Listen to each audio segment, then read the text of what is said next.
Apareci? Agora apareceu. Pessoal, estamos de volta. Vamos para cima. Voltamos.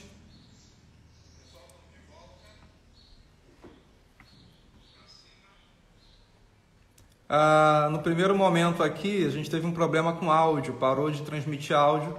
Então, estou recomeçando a live de hoje sobre chave. Estou falando sobre chaves que estão incluídas aí, que estão escondidas até no livro dos Salmos. Beleza, Jackson? Obrigado aí pelo feedback, tá, cara? Me ajuda aí, fica de olho. Valeu? Então, pessoal, olha só. Manda aí o aviãozinho para mais 10. Vamos chamar um pessoal bom aí, porque eu não vou pregar. Eu vou falar de Salmos. Salmo é um livro de sabedoria.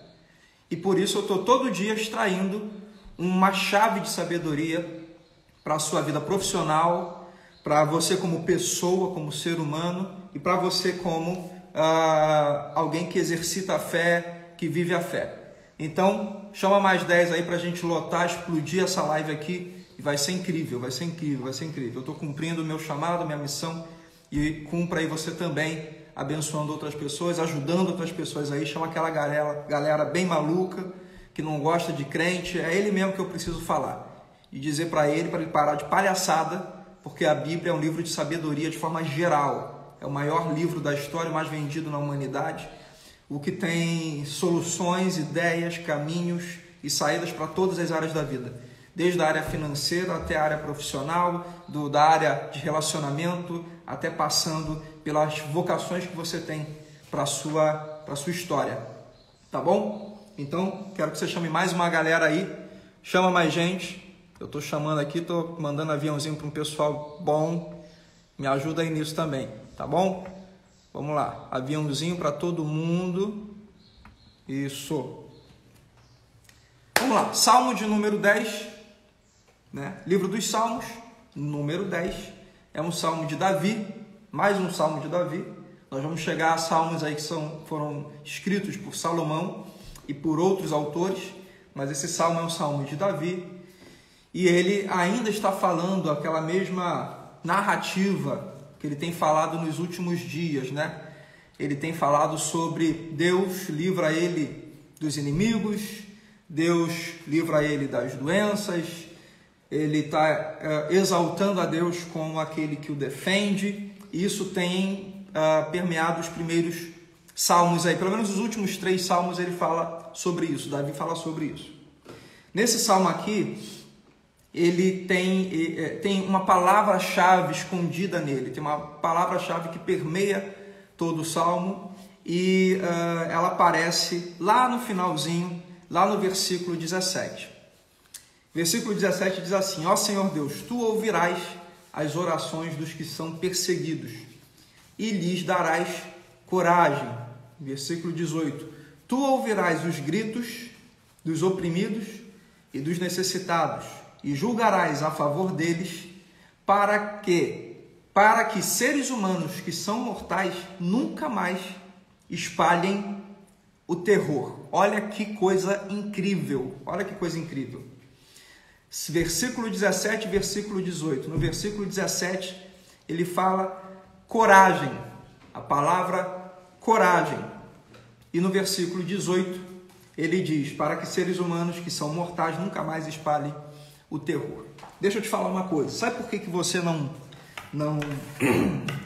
segue em frente com os seus sonhos? Porque você não tem coragem. Sabe por que você não faz o que tem que ser feito? Porque você não tem coragem. Você diz que está sem dinheiro, mas sabe fazer brigadeiro. Você não vai na rua vender brigadeiro porque você não tem coragem de fazer isso.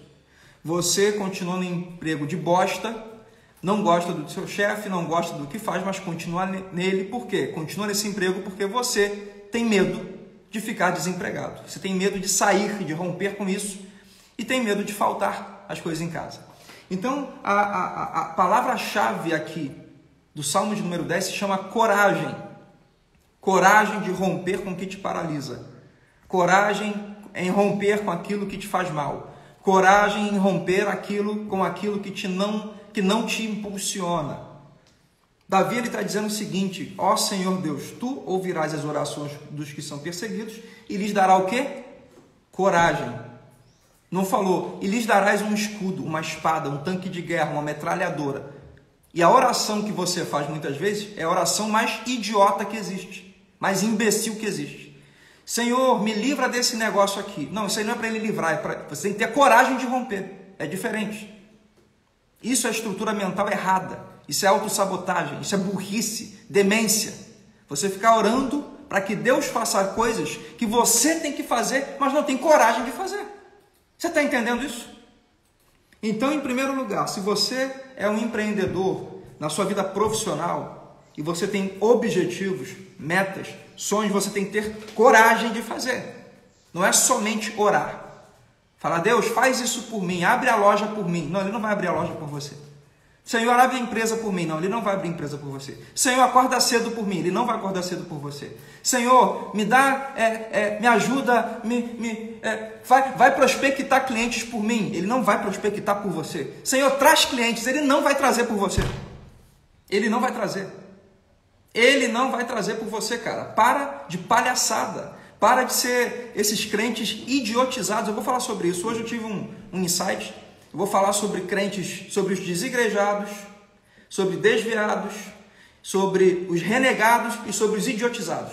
Eu vou falar sobre os 4 tipos de crentes que estão pairando por aí, tá? Os 4 tipos de pessoas cristãs, evangélicos, tá? Os desigrejados, os desviados, os renegados e os idiotizados. Para de ser idiotizado, para de ser idiotizado. Você não tem que clamar a Deus para que Ele faça o que você tem que fazer. Isso é óbvio.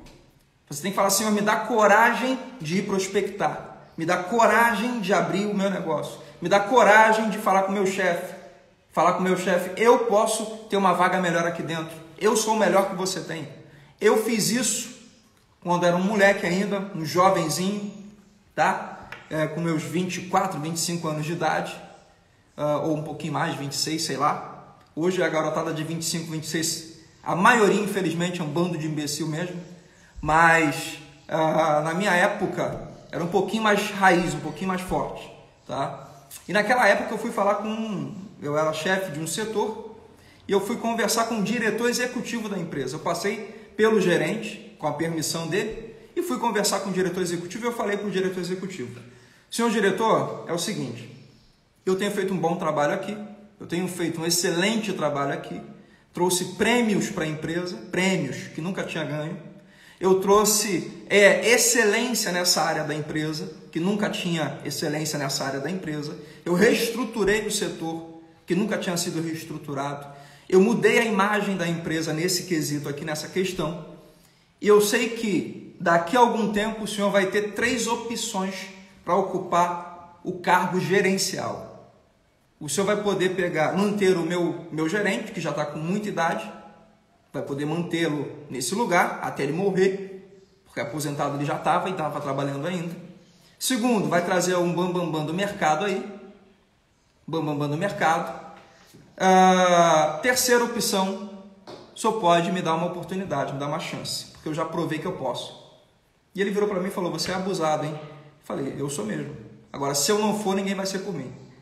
Resultado, passou um tempo, eu assumi o cargo de gerência. Na verdade, ele fez uma pior ainda. Ele criou uma área na empresa para eu ser gerente. Ele juntou vários setores que estavam meio abandonados, pessimamente liderados, e juntou tudo para eu ser o gerente daquela área. Então, às vezes, o que você precisa não é ficar de joelho dia e noite falando, Senhor, me ajuda, Senhor, me ajuda. Não, você precisa ter coragem de fazer o que tem que ser feito. E Davi, ele tem uma mentalidade que a gente não alcança mais hoje. A gente não vê homens com essa mentalidade. A gente não vê homens com essa mentalidade. Na verdade, os homens inteligentes hoje querem que você se mantenha idiotizado para que você não tenha coragem de fazer o que tem que ser feito. Porque Davi, ele fala, Senhor, tu ouvirás as orações dos que são perseguidos e lhes dará coragem. O que você precisa é coragem. Coragem para empreender, coragem para ser um profissional melhor, coragem para conversar com seu chefe, mas com postura e com autoridade. Você tem que ter coragem de seguir em frente, ter coragem de ser o melhor da sua família, Você sabia de uma coisa? Preste atenção aqui, essa aqui é legal. Eu ouço muito, eu ouvia mais quando eu trabalhava com jovens, eu ouvia muito essa frase. Mas eu não tenho ninguém na minha família que seja médico. Meu avô foi carpinteiro, minha avó foi lavadeira, o meu pai foi isso, minha mãe foi aquilo, ninguém foi. E eu falava assim, excelente oportunidade de você ser o primeiro. Excelente oportunidade de você ser o primeiro. Eu fui o primeiro da minha família a ter graduação, pós-graduação, MBA, carro, morar numa área nobre da cidade. Fui o primeiro. Fui o primeiro.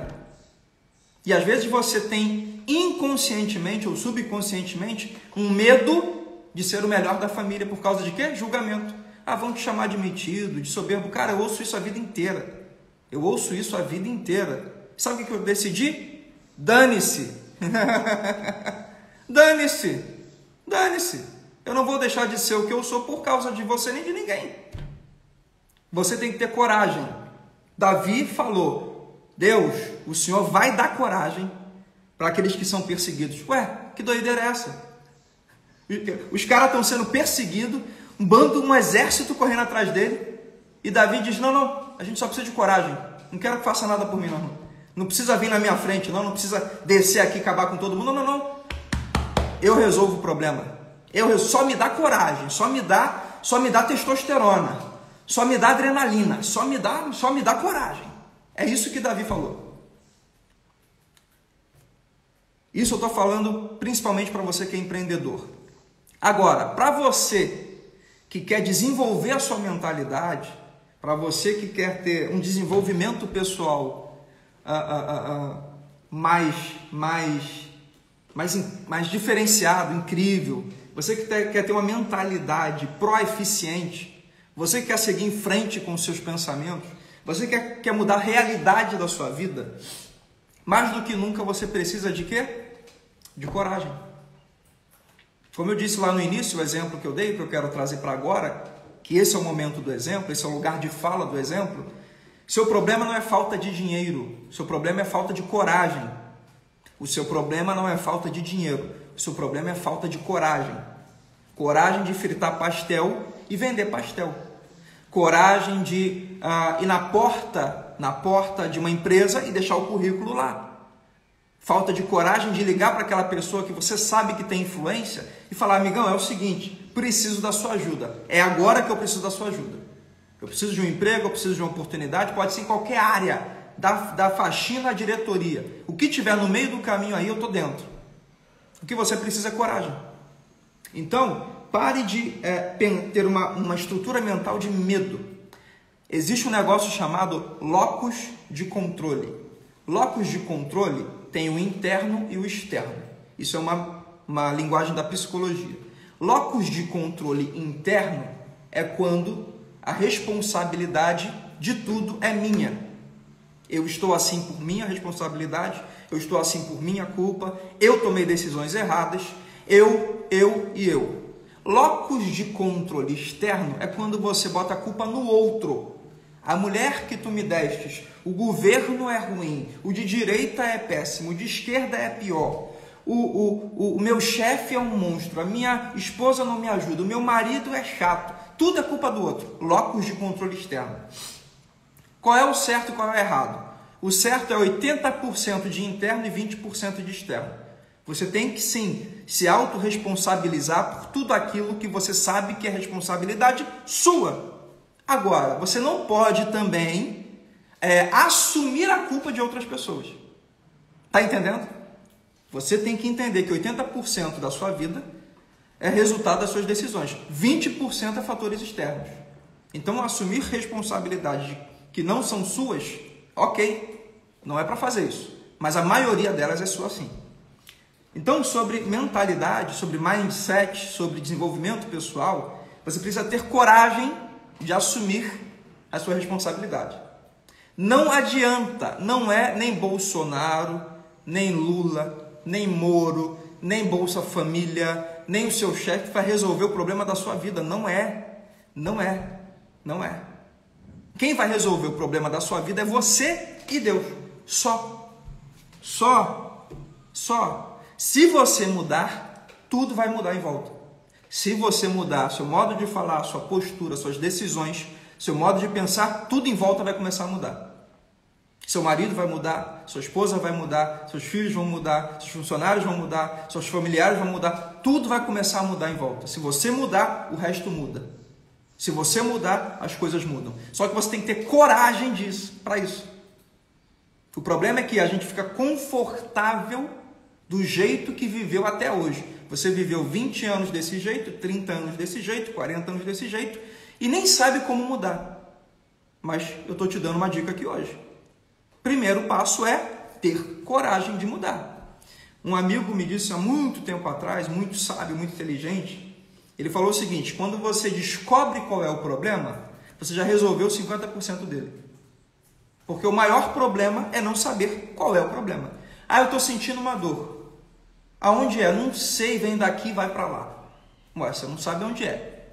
Aí descobre, não, ela começa aqui. Opa, já descobri o problema, pode ser rim. Se é rim, eu vou no nefrologista. Quando você descobre qual é o problema, você já resolveu 50% dele. A questão é que a gente não assume, não reconhece que tem um problema. O problema da sua vida ser uma vida de bosta, você tem que procurar qual é a fonte desse problema de vida de bosta. Você tem que pegar, analisar a sua vida, como diz a Bíblia, examine-se, pois, o homem, e pensar e analisar aonde é, qual é a fonte dessa bosta toda, que é a minha vida. Qual é a fonte disso? A fonte são as minhas decisões? A fonte é pessoas que eu ando? Tem pessoas que você anda que são como bigorna, bola de ferro, que não deixa você avançar. Se você trocar essas pessoas, tirar essas pessoas da sua vida, eliminar da sua vida, parar de andar com elas, já vai resolver 50% do problema, porque elas são a fonte de você se sentir do jeito que é e de você estar onde está. Então, em primeiro lugar, para você que quer mudar de vida, mude o seu modo de pensar e tenha coragem de assumir suas responsabilidades. E por último, não menos importante, eu já falei sobre coragem para empreender, coragem para profissionais, coragem na vida pessoal. Quero falar sobre coragem agora na vida espiritual. Tem muito mais coragem aquela pessoa que fala para Deus: Senhor, eu decidi parar de pedir que o Senhor faça por mim. Eu quero fazer por ti. Você percebe ou percebia que Paulo, vamos falar de Paulo um pouquinho, saindo de Davi para Paulo. Paulo, ele não esperava nada de Deus, porque ele entendia que o que Deus tinha feito por ele já era tudo. Tirou ele da onde ele estava, tirou ele de si mesmo, ou seja, de quem ele era, transformou ele em outra pessoa, transformou ele num novo Paulo, né, de Saulo para Paulo. Depois eu conto a história sobre isso, que não houve mudança no nome dele, na verdade. Cada região chamava ele de um jeito diferente, cada religião e cada região. Então não houve, deixou de ser Saulo para ser Paulo, nada disso, bobeira, palhaçada. Vou explicar isso em outro vídeo. Na verdade, Paulo, quando deixou de ser quem ele era, quando Paulo ele começou a ser um defensor do evangelho, um apologeta, um missionário, um escritor do reino, um pastor do reino, quando Paulo decidiu fazer isso, ele decidiu fazer para Deus. E você percebe que a nossa cultura evangélica brasileira nos impulsiona o tempo todo a só pedir, quando na verdade você deveria era dar para Deus, dar para Deus, dar para Deus, dar para Deus. Paulo era tão obstinado em servir, em fazer para o reino, que ele fazia 3 coisas que Deus não mandou ele fazer e ele fazia para Deus. Primeiro, ele não pedia oferta para ele fazia tendas para financiar as missões. Segundo, Paulo, ele em certa viagem missionária, o Espírito Santo falou com ele: não vá nesse lugar, não vá. O Espírito Santo impediu ele de ir, ele estava indo fazer missões, o Espírito Santo impediu. Ele era tão impetuoso nisso, em servir a Deus, em ter coragem para servir a Deus, que o Espírito Santo às vezes falava, cara, beleza, obrigado, mas não precisa ir nesse lugar não quero que você vá. E terceiro lugar, ninguém mandou Paulo escrever carta nenhuma. Ninguém mandou Paulo, não foi uma campanha da igreja, onde o pastor falou, todos os membros aqui, escrevam cartas para as igrejas. Não. Você percebeu que você só faz o que o pastor manda?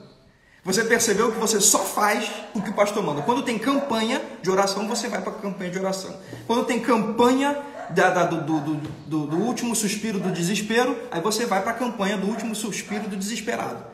Quando tem campanha de jejum, você faz jejum. Ou seja, você só faz o que o pastor manda. Você não é um autônomo. Você não é um ser independente. Você não serve a Deus. Você não faz para Deus. Você só quer que Ele faça por você. Isso é uma demência coletiva tão grande que me enoja. Isso é uma estagnação. Isso é um besterol que me cansou já ao longo dos anos. Se você ama a Deus, se você quer servir ao Senhor, faça por Ele, sem esperar que Ele faça por você ou que alguém mande você fazer por Ele. Apenas faça. Apenas faça. Apenas faça. Está com vontade de cantar? Canta. Quer ter comunhão com Ele? Leia todo dia e ore todo dia. Quer ser um disseminador do reino no mundo?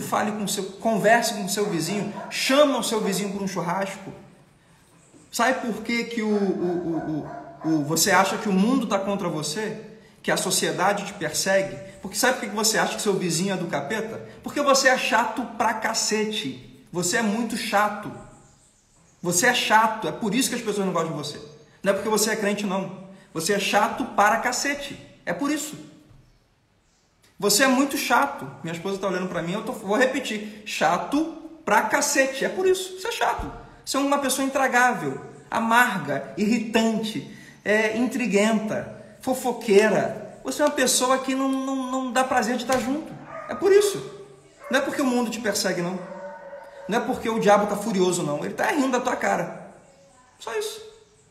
Porque a Bíblia diz, em Atos capítulo 2, a partir do verso 42, que a igreja tinha tudo em comum. Que os irmãos, eles partiam um pão de casa em casa.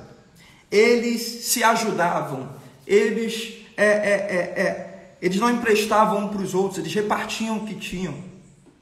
E o texto diz que todos os amavam. E Deus acrescentava à igreja aqueles que se haviam de salvar. Atos capítulo 2, a partir do verso 42 ao 47.